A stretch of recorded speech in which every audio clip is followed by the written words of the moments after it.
अस्सलाम वालेकुम। मेरा नाम है ज़ुबैर सईद और आप लोग देख रहे हैं ऑल क्राइम्स यूट्यूब चैनल। आज की स्टोरी है इंडिया से, मुंबई शहर से। ये स्टोरी जो है ये है 1968 की। इंडिया के बहुत फेमस एक सीरियल किलर थे, रामन राघव।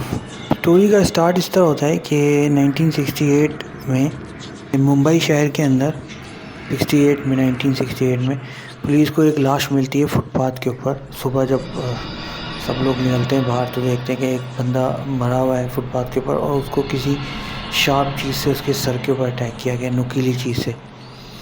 इसी तरह फिर 2-3 दिन बाद दोबारा एक और लाश मिलती है, वो भी इसी तरह जो लोग बाहर सोते हैं फुटपाथ पे झोंपड़ियों में, वहाँ एक और लाश मिलती है एक बंदे की। अच्छा, शुरू में पुलिस इसको कनेक्ट नहीं करती, मारा दोनों को एक तरीके से गया होता है, लेकिन पुलिस नहीं कनेक्ट कर पाती शुरू में। इसके बाद 6 दिन बाद और ज़ाहिर सी बात है ये एक नॉर्मल लोग थे तो इनके बारे में ना तो कोई पूछने वाला है, ना तो पुलिस ने भी सीरियस नहीं लिया केस को और ना कोई ज़्यादा इन्वेस्टिगेशन की। इसके 6 दिन बाद दोबारा एक वाक़या होता है जिसके अंदर एक लो क्लास एरिया होता है, जैसे आप कह लें कि बिल्कुल ही जैसे झोंपड़ी टाइप घर होते हैं या कच्चे घर होते हैं ना, इस तरह का एक एरिया था जहाँ पे 3 लोगों का कत्ल होता है, हस्बैंड वाइफ और उनका एक 6 महीने का बच्चा।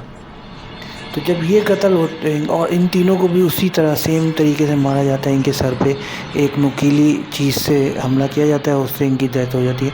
तो वो जो 2 लाशें पहले मिली थी और ये जो 3 फैमिली मेम्बर एक साथ जिनको मारा गया, तीनों इन सबको एक तरीके से मारा जाता है। तो इसके बाद से पुलिस को ज़ाहिर सी बात है अब जो इलाके के लोग थे, क्योंकि वो एक घर था, पहले तो फुटपाथ पे ये कत्ल हुए थे, अब एक घर एक सोसाइटी, बेशक पुअर लोग थे, गरीब लोग थे, लेकिन एक सोसाइटी थी, तो लोग सारे परेशान हो जाते हैं। पुलिस के ऊपर भी दबाव बढ़ता है कि ये किस तरह ये कत्ल हो रहा है। पुलिस कनेक्ट भी कर लेती है जो पिछले कत्ल से। अच्छा, इसके बाद 5-6 दिन बाद दोबारा एक रेलवे स्टेशन पे एक टीचर, स्कूल टीचर होती है, उनका कत्ल हो जाता है और सेम इसी तरीक़ा से उनके सर पे ये वार किया जाता है नुकीली चीज़ का। अब जो है पुलिस ज़ाहिर सी बात है अंडर प्रेशर आ जाती है और ज़ाहिर सी बात है वो उनको ये पुलिस को ये पता होता है कि ये सारे केसेस कनेक्टेड हैं, क्योंकि जिस तरह हमला किया गया उस लिहाज से। और इस स्कूल टीचर के बाद भी और बहुत केसेस होते हैं और जिसकी वजह से पुलिस पर प्रेशर और बढ़ जाता है। तो उस वक्त जो मुंबई शहर के कमिश्नर थे उनके ऊपर भी दबाव बढ़ता है। पहले तो वो कोशिश करते हैं कि नॉर्मल जो पुलिस होती है एरियाज़ की, उनसे ये इन्वेस्टिगेट करा के केस सॉल्व किया जाए, लेकिन जब केस सॉल्व नहीं होता उनसे, फिर जो वहाँ की जो स्पेशल इन्वेस्टिगेशन टीम होती है CID, उनको ये केस दे दिया जाता है। और उसके बाद उसी टीम के अंदर एक पुलिस इंस्पेक्टर होते हैं जिनको याद आता है कि एग्जैक्टली 2 साल पहले मुंबई शहर में इसी तरह के केसेस हुए थे। 19 लोगों पे हमला हुआ था, जिसमें से 9 लोग मर गए थे और 10 ज़ख्मी हुए थे सीरियस। तो वो अपनी जो टीम के हेड होते हैं CID के, उनको ये बात बताते हैं कि उन्हीं दिनों में जब ये 1965 और 66 में 2 साल पहले, अभी ये 68 की बात हो रही है 1968 की, तो 2 साल पहले इसी तरह के केसेस हुए थे। झोपड़पट्टी का इलाका था हाईवे के करीब मुंबई में, तो वहाँ पे इसी तरह उसी नुकीली चीज़ से सर पे अटैक करके लोगों को मारा जाता था। तो अब ज़ाहिर सी बात है उस वक्त पुलिस पे प्रेशर था, तो ये जो इंस्पेक्टर थे ये रात के वक्त इसी तरह गश्त पे जो नॉर्मल रूटीन होती है, और ज़ाहिर सी बात है उस वक्त केस भी चल रहे थे, तो एक्स्ट्रा जो है ना इसको रखा जाता है टीम्स को। तो ये रात के वक्त देखते हैं कि ज़ाहिर सी बात है अब जब इस तरह के हमले हो रहे हो तो अक्सर शहरों में फिर ये होता है कि लोग जल्दी घरों को चले जाते हैं और रात के वक्त नहीं निकलते इस तरह। लेकिन ये देखते हैं कि सड़क के ऊपर एक लंबा सा आदमी जा रहा है बिल्कुल अकेले, और टाइमिंग असल में जो ये केसेस होते हैं ये तो रात 1 से 4 के बीच होते थे। तो उसी टाइम के बीच इन्होंने इस आदमी को देखा कि अकेला जा रहा है और कोई खौफ नहीं उसको, और तो इनको थोड़ा शक होता है और ये उसके पास जाते हैं और उससे पूछते हैं तुम्हारा नाम क्या है। वो कहता है कि मेरा नाम रामन राघव है। तो फिर वो इसकी तलाशी लेते हैं, तो एक डायरी मिलती है, उसमें कुछ ऐसी चीज़ें लिखी होती है जिससे इनका शक बढ़ता है उस पर, और वो इसको हवालात ले जाते हैं। अच्छा, जब ये इसको हवालात ले जाते हैं तो इनको तो पूरा यकीन होता है कि यही रामन राघव है, लेकिन ज़ाहिर सी बात है सबूत चाहिए होते हैं, तो ये हर तरीके से कोशिश करते हैं, टॉर्चर करके हर चीज़ करके देखते हैं, लेकिन ये किसी तरीके से भी रामन राघव उस वक्त मानता नहीं है कि मैंने ये कत्ल किए सारे। तो वो ज़ाहिर सी बात है वो ये भी नहीं चाहते थे कि इसको आज़ाद छोड़ दें और ये फिर दोबारा सारे केसेस शुरू हो जाए, तो वो इसको मुंबई से बाहर निकाल देते हैं। वो कहते हैं कि आइंदा तुम मुझे इधर इस शहर में नज़र आए तो मैं तुम्हें जेल में बंद कर दूँगा।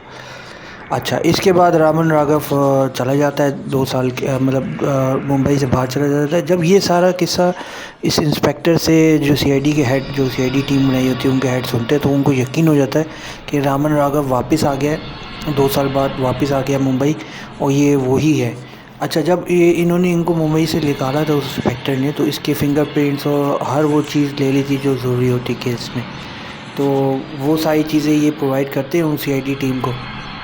और वो जो सीआईडी के हेड होते हैं वो कहते हैं कि मुझे हर हाल में रामन राघव चाहिए, वो मुंबई में ही है और आप लोग ढूंढें। तो बहुत बड़े पैमाने पे ये टीमें निकलती हैं सीआईडी की मुंबई शहर के अंदर, और एक इलाका होता है वहाँ पे एक औरत को जब ये तस्वीर दिखाई जाती है रामन राघव की, तो वो कहती है बिल्कुल मैंने इसको यहाँ देखा है आज सुबह ही, जब वो पानी भरने जा रही होती है कुएं से। तो पुलिस को ये सुन के खुशी होती है कि हाँ ये तो कंफर्म हो गया कि रामन राघव वापस आ गया मुंबई। तो अब वो इनसे पूछती है कि आप उनको जानती हैं, उनके घर का एड्रेस जानती हैं? वो कहती नहीं, मैं इनको घर का एड्रेस तो नहीं जानती, लेकिन आते जाते इनसे मतलब एक तरीके से बातचीत होती थी, लेकिन मुझे घर का नहीं पता। फिर उन्होंने इनसे पूछा आप ये बता दें आज जब आपने सुबह देखा तो उनकी ड्रेसिंग कैसी थी। तो इसी लीड के ऊपर फिर से पुलिस लग जाती मुंबई उस इलाके के आसपास और जगह भी देखती है। तो उसी दिन रात को एक इंस्पेक्टर होते हैं उसी टीम के, उनको उसी ड्रेसिंग में एक बंदा मिलता है और उनको बिल्कुल यकीन हो जाता है कि यही रामन राघव है जो सारी लुक से और ड्रेसिंग से ना। तो वो जब उसके करीब जाते हैं रात के वही 1 बजे के बाद, ये इलाके में फिर रहा होता है, तो वो करीब जाते हैं तो उसके खून के धब्बे भी होते हैं उसके ऊपर। अच्छा, जब वो उससे कम कपड़ों के ऊपर वो जब उससे नाम पूछते हैं तो वो कहता है सिंधी दलवाई। अच्छा, जो ये पुराने इंस्पेक्टर थे 2 साल पहले जिन्होंने इनको पकड़ा था, उनको ये पता चल ही था, उनको ये बात भी पता चली थी कि इसके और बहुत नाम है, सिंधी दलवाई, अन्ना और इस तरह के ना इसने नाम रखे थे। तो ये भी उस सीआईडी टीम को बताया गया था, तो उनका शक बढ़ जाता है, वो उसको पुलिस स्टेशन ले आते हैं। उसके बाद उनके फिंगरप्रिंट्स जो पुराने 2 साल पहले लिए गए थे उससे मैच किए जाते हैं, और उससे मैच बिल्कुल एग्जैक्ट मैच हो जाता है, और ये बिल्कुल पता चल जाता है कि ये रामन राघव ही है। उसके बाद पुलिस फिर पूरी कोशिश करती है। अच्छा देखें, जो ये 1968 में जो कत्ल हुए थे, इनमें आपको बताया था शुरू में कि इसमें फिंगरप्रिंट्स भी मिले थे। जो फैमिली को जो इसने कत्ल किया था, जिसमें एक शौहर था, बीवी थी और एक 6 महीने का बच्चा, उधर इसके ये अपना हथियार उनके घर भूल जाता है तो उस पर फिंगरप्रिंट्स होते हैं। तो सबूत तो सारा पुलिस के पास आ चुका था, अब ज़ाहिर सी बात है इससे बुलवाना रह गया था। तो पुलिस ने कोशिश की कि ये बोले हर लिहाज से, पहले ज़रा आराम से पुलिस ने कोशिश की ताकि ये केस ख़राब ना हो, क्योंकि सबूत तो थे, लेकिन उसने कुछ नहीं बोला। जाते जाते एक इंस्पेक्टर होते हैं, वो पूछते इससे कि तुम्हें कुछ चाहिए? तो वो कहता है हाँ मुझे चिकन का सालन चाहिए। तो वो उसको ला के देते हैं, वो एक प्लेट खाता है, दोबारा पूछते हैं कुछ चाहिए, वो फिर कहता है हाँ मुझे एक और मुर्गी का सालन चाहिए।